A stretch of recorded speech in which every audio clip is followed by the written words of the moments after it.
বঙহৰ যুঁজ আৰু লবি কেন্দ্ৰিক ৰাজনীতিত বিধ্বস্ত অসম প্ৰদেশ কংগ্ৰেছত আকৌ নতুন লবি আকৌ নতুনকৈ স্বাক্ষৰ অভিযান চলিছে অসম প্ৰদেশ কংগ্ৰেছত আৰু দলটোৰ এনেদৰে বহু ভাগত বিভক্ত হোৱাৰ ফলতে বিগত কেইবাটাও নিৰ্বাচনত বেয়াকৈ মুখ ঠেকেচা খাবলগীয়া হৈছে কিন্তু ধাৰাবাহিক নিৰ্বাচনী বিপৰ্যয়ও যেন দলটোৰ একাংশ শীৰ্ষ নেতাৰ গতি লগাব পৰা নাই আৰু তাৰ ফলতে এতিয়া তৃণমূল পৰ্যায়ৰ যিসকল কৰ্মী আছে তেওঁলোকো এতিয়া হতাশ হ'বলগীয়া এক পৰিস্থিতিৰ সৃষ্টি হৈছে। নমস্কাৰ, মই মৃদুপৱন গোস্বামীয়ে স্বাগতম জনাইছো নিউজ 18 অসম নৰ্থ ইষ্টৰ ডিজিটেল লাইভলৈ আৰু লৈ আহিছো এই মুহূৰ্তত ৰাজ্যৰ ৰাজনীতিৰ আন এটা অতি গুৰুত্বপূৰ্ণ খবৰ যে অসম প্ৰদেশ কংগ্ৰেছত পুনৰ এটা নতুন লবি চলিছে আৰু পুনৰ স্বাক্ষৰ অভিযান চলিছে। অসম প্ৰদেশ কংগ্ৰেছত এই সিগনেচাৰ কেম্পেইন এতিয়া আৰম্ভ হৈছে আৰু লবি কেন্দ্ৰিক ৰাজনীতিত বিধ্বস্ত এই দলটো আৰু তাৰ পিছত তেওঁলোকৰ কোনো শিক্ষা হোৱা নাই কিন্তু তেওঁলোকৰ নেতাসকলৰ মাজত নিজকে শ্ৰেষ্ঠ প্ৰতিপন্ন কৰাৰ এক যুঁজ দীৰ্ঘদিনে ৰাজ্যবাসীৰ দৃষ্টিগোচৰ হৈছে আৰু তাৰ ফলতে এতিয়া বিভিন্ন সময়ত দেখা গৈছে যে ৰাজ্যিক নেতৃত্বৰ যি সংঘাত এতিয়া কংগ্ৰেছৰ যি বঙহৰ যুঁজ তাক লৈ এতিয়া যেন তেওঁলোক উধাব পৰা নাই আৰু যি কথাৰ এতিয়া ৰস লৈছে শাসক পক্ষই আৰু এই কংগ্ৰেছত এইবাৰ নতুন লবিটো আৰম্ভ হৈছে বিধানসভাৰ উপদলপতি নিযুক্তিক লৈ বিধানসভাৰ পৰৱৰ্তী উপদলপতি নিযুক্তিক লৈ এই নতুন এক স্বাক্ষৰ অভিযান চলিছে আৰু সেই স্বাক্ষৰ অভিযানক লৈ এতিয়া তীব্ৰ প্ৰতিক্ৰিয়া হৈছে সৰ্বত্ৰ আৰু আমাৰ হাতত পৰা খবৰ অনুসৰি এইবাৰ সাংসদ ৰকিবুল হুছেইনৰ লবিৰ নেতৃত্বত চলিছে এই স্বাক্ষৰ অভিযান আৰু ৰকিবুল হুছেইনে বিচৰাৰ ধৰণে বিধানসভাৰ উপদলপতি নিযুক্তি দিয়াটো এক প্ৰকাৰ তেওঁ বিচাৰিছে তাৰ ফলতে ৰকিবুল হুছেইনৰ সমৰ্থক যিটো লবি আছিল প্ৰদেশ কংগ্ৰেছত সেই লবিটোৱে এতিয়া স্বাক্ষৰ অভিযান চলাইছে আৰু সেই লবিটোৱে ৱাজেদ আলী চৌধুৰীক এতিয়া বিধানসভাৰ উপদলপতি নিৰ্বাচিত কৰিবলৈ এক প্ৰকাৰ উঠি পৰি লাগিছে আৰু তেওঁলোকে স্বাক্ষৰ সংগ্ৰহ অভিযানত নামি পৰিছে আৰু এই উপদলপতি পদত কিন্তু ইতিমধ্যে জাকিৰ হুছেইন সিকদাৰক নিযুক্তিৰ কথা প্ৰকাশ পাইছিল আৰু তাৰ পিছতে এতিয়া ৰকিবুল হুছেইনৰ লবি তৎপৰ হৈ পৰা পৰিলক্ষিত হৈছে। কংগ্ৰেছৰ এক দলীয় সূত্ৰই প্ৰকাশ কৰা মতে যে এই জাকিৰ হুছেইন সিকদাৰৰ পৰিৱৰ্তে ৰকিবুল হুছেইনে বিচাৰিছে ৱাজেদ আলী চৌধুৰীক উপদলপতি নিযুক্তি দিব লাগে আৰু তাৰ ফলতে এতিয়া ৰকিবুল হুছেইনৰ লবিয়ে স্বাক্ষৰ অভিযান আৰম্ভ কৰিছে আৰু একেটা লবিয়ে 2017 চনত বিৰোধী দলপতি দেৱব্ৰত শইকীয়াৰ বিৰুদ্ধেও কিন্তু সিগনেচাৰ কেম্পেইন চলাইছিল। বিৰোধী দলপতি দেৱব্ৰত শইকীয়াক প্ৰদৰ্শিত কৰিবলৈ তেওঁলোকে সিগনেচাৰ কেম্পেইন চলোৱা ইতিহাস আছে আৰু তাৰ পিছতো কিন্তু অতি বেয়াকৈ লাজ লগাকৈ দলীয় হাই কমাণ্ডৰ ওচৰত মুখ ঠেকেচা খাইছিল আৰু দেৱব্ৰত শইকীয়াই বিৰোধী দলপতি হৈ আজি পৰ্যন্ত থাকিল আৰু তাৰ পিছত এইবাৰ উপদলপতি নিযুক্তিক লৈ সেই একেটা লবিয়ে ৰকিবুল হুছেইনৰ লবিয়ে পুনৰ লবি পকোৱাৰ তথ্য পোহৰলৈ আহিছে আৰু এই কথা কংগ্ৰেছৰ এক দলীয় নিৰ্ভৰযোগ্য সূত্ৰই প্ৰকাশ কৰিছে আৰু এইবাৰ খালি হৈ থকা উপদলপতি পদৰ বাবে তেওঁলোকে স্বাক্ষৰ সংগ্ৰহ কৰিছে আৰু এয়া তেওঁলোকে কেন্দ্ৰীয় নেতৃত্বলৈ বিবেচনাৰ বাবে সেই পত্ৰযোগে সেই স্বাক্ষৰ তেওঁলোকে সংগ্ৰহ কৰি প্ৰেৰণ কৰিব আৰু তেওঁলোকৰ দাবী হ'ল যে জাকিৰ হুছেইন সিকদাৰক বিৰোধীৰ উপদলপতি পাতিব নালাগে তাৰ পৰিৱৰ্তে ৱাজেদ আলী চৌধুৰীক নিযুক্তি দিব লাগে আৰু যদি আমি চাওঁ যে চৰম অৰাজক পৰিস্থিতি এতিয়া অসম প্ৰদেশ কংগ্ৰেছৰ ভিতৰচৰাত শেহতীয়াকৈ দেখা গৈছিল যে জিলা সভাপতি নিযুক্তিৰ ক্ষেত্ৰতে দুগৰাকীকৈ বিধায়িকাই বিদ্ৰোহ কৰিছিল ভূপেন বৰাৰ বিৰুদ্ধে আৰু ভূপেন বৰাৰ বিৰুদ্ধে কেৱল বিদ্ৰোহ কৰাই নহয় এই ব্লক কংগ্ৰেছৰ সভাপতি নিযুক্তিক লৈ তেওঁলোকে হাই কমাণ্ডৰ ওচৰো পাইছিলগৈ তেওঁলোকে হাই কমাণ্ডক পত্ৰ প্ৰেৰণ কৰিছিল আৰু বিগত বিধানসভাৰ যি বাজেট অধিৱেশন চলি আছিল এই বাজেট অধিৱেশনত অংশ লোৱাৰ পৰিৱৰ্তে তেওঁলোকে 5 দিনকৈ দিল্লীত বাহৰ পাতিছিল আৰু দিল্লীত তেওঁলোকে হাই কমাণ্ডক সাক্ষাৎ কৰি ভূপেন বৰাৰ বিৰুদ্ধে অভিযোগ দিবলৈ গৈছিল আৰু জিতেন্দ্ৰ সিঙক তেওঁলোকে সেই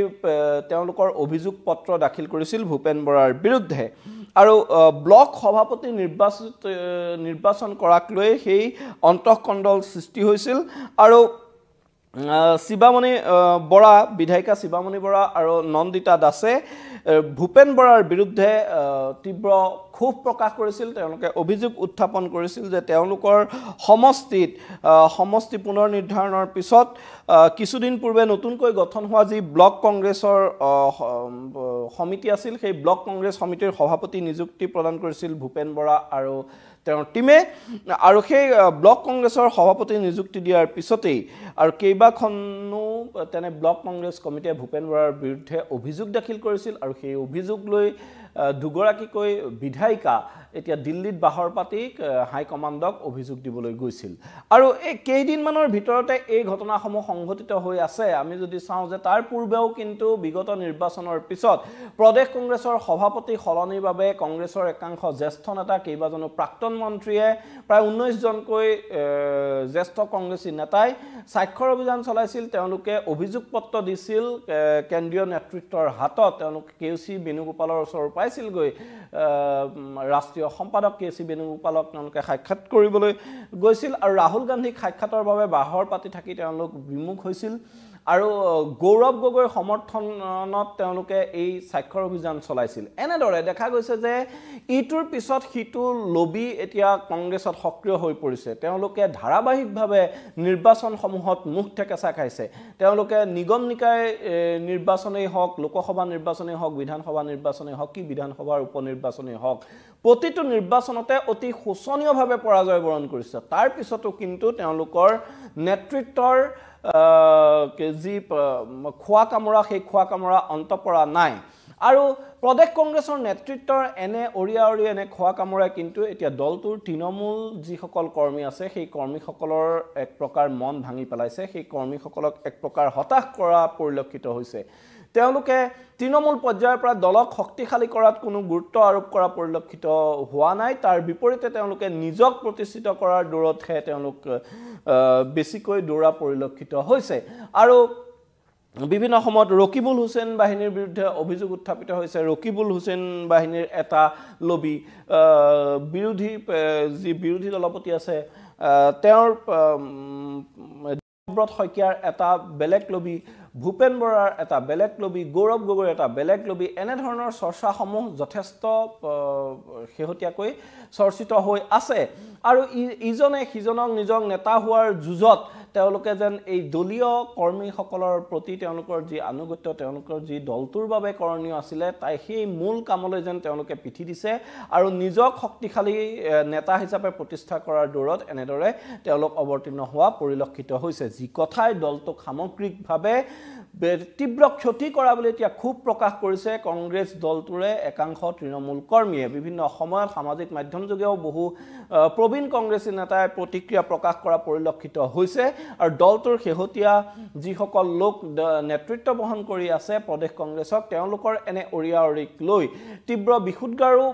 বিভিন্ন সময়ত দলৰ একাংশ কৰ্মীৰ মাজতে হোৱা পৰিলক্ষিত হৈছে তাৰ সমান্তৰালকৈ যি কংগ্ৰেছৰ কাৰ্যালয়সমূহ আছিলে সেই কাৰ্যালয়সমূহতো ইখনৰ পিছত সিখন সংঘাত শেহতীয়াকৈ আমি দেখিছোঁ যে ঢকুৱাখানা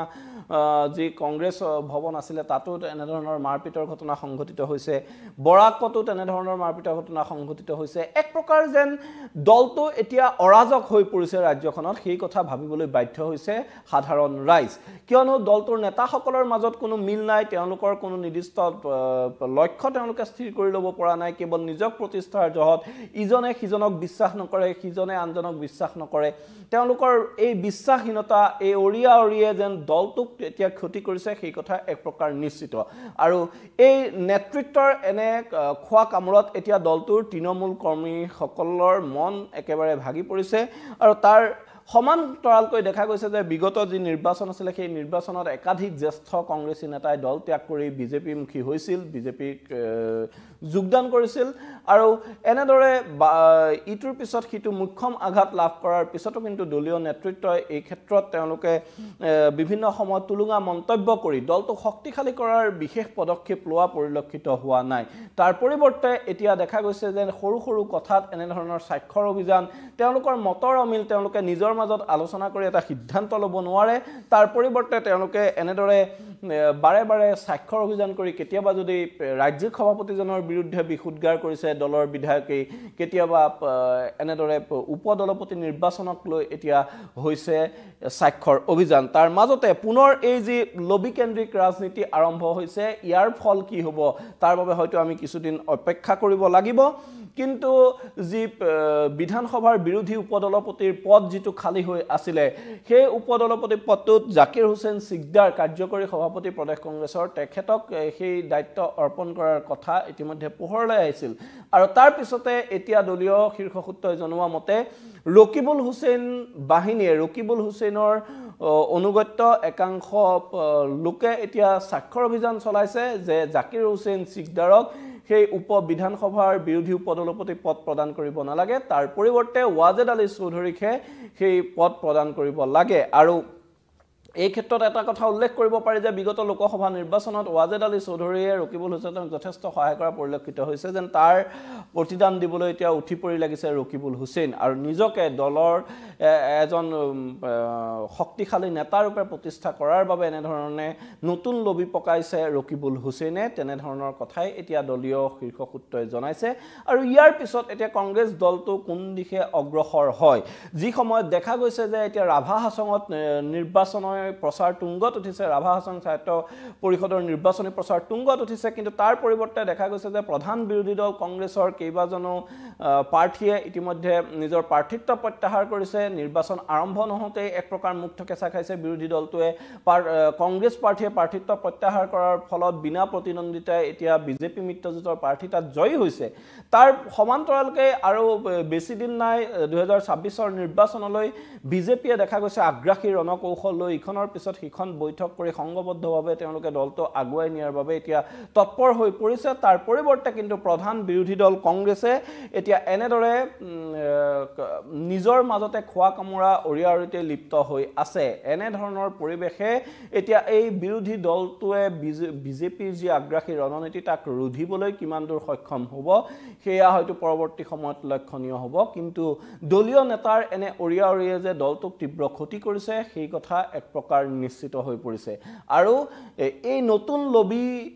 যি আৰম্ভ হৈছে নতুন যি স্বাক্ষৰ অভিযান আৰম্ভ হৈছে এই সিগনেচাৰ কেম্পেইনৰ ফলাফল কি হয় তাৰ বাবে হয়তো আমি কিছুদিন অপেক্ষা কৰিব লাগিব এতিয়া বিধানসভাৰ পৰৱৰ্তী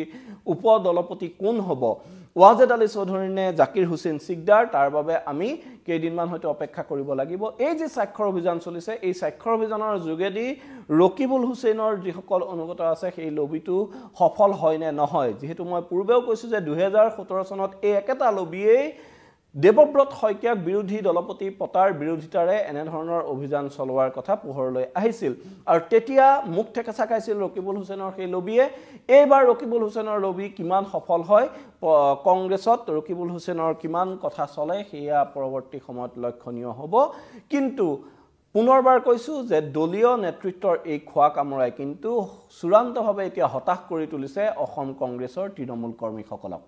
মই ধন্যবাদ জনাইছো আৰু নিউজ 18 অসম নৰ্থ ইষ্টৰ ডিজিটেল লাইভ চোৱাৰ বাবে আপোনালোকক পুনৰবাৰ ধন্যবাদ জনাই এই ডিজিটেল লাইভ সামৰিছো